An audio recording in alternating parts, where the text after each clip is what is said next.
Bonsoir et bienvenue dans votre édition France 3 Pays de Corrèze. Dans quelques jours aura lieu la toute première fête de la radio, l'occasion de vous présenter cette structure à Brive qui permet aux professionnels de la radio et du podcast de louer des studios. Vous découvrirez cela juste après les informations départementales.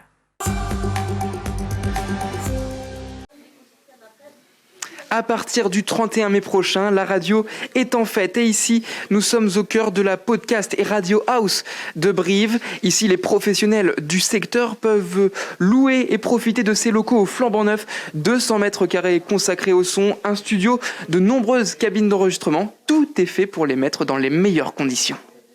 Il est 13h, bonjour les brameurs, bonjour les grands brivistes, vous êtes en direct sur Bram FM 98.3 et RGB 94.3, bonjour Pierre. Derrière son micro, Tom est un animateur heureux. À chaque émission, il dispose de ce studio dernière génération, des locaux dignes des professionnels.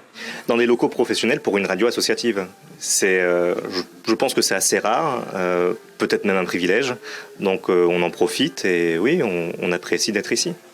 Il y a un an, cette radio associative a posé ses valises ici. Mais elle n'est pas la seule à profiter des lieux. La structure a donné un coup de fouet à l'univers des radios locales. On a à peu près 10 radios ou 11 radios avec lesquelles on travaille très régulièrement en échange de programmes et en échange d'idées et aussi pour défendre nos droits et nos envies et nos désirs de rester des radios associatives de proximité, ce qui est de plus en plus difficile en ce moment. L'idée de la podcast et radio house, c'est lui. Depuis plus de 20 ans, Philippe Chapeau est une référence du secteur. Lassé de la vie parisienne, c'est à Brive, sa ville de cœur, où il s'est installé. Et comme il n'y a pas que la radio dans la vie, l'entrepreneur briviste s'est spécialisé dans le podcast.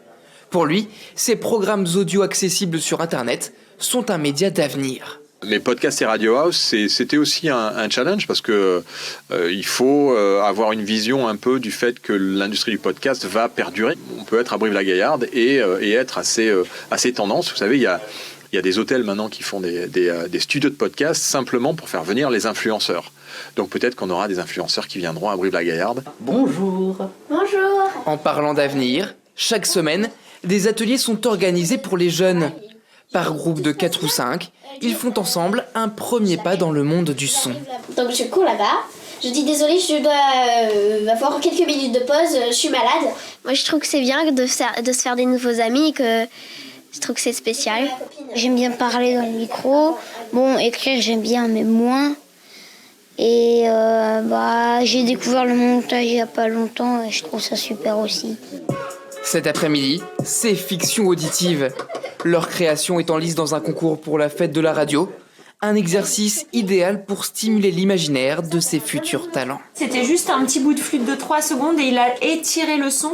En attendant la relève, la toute première fête de la radio, c'est du 31 mai au 6 juin prochain. Philippe Chapeau fait d'ailleurs partie de l'organisation de l'événement. Tout le programme est à retrouver sur le site web qu'il produit également. Voilà, l'édition Pays de Corrèze touche à sa fin. Place maintenant à l'actualité régionale.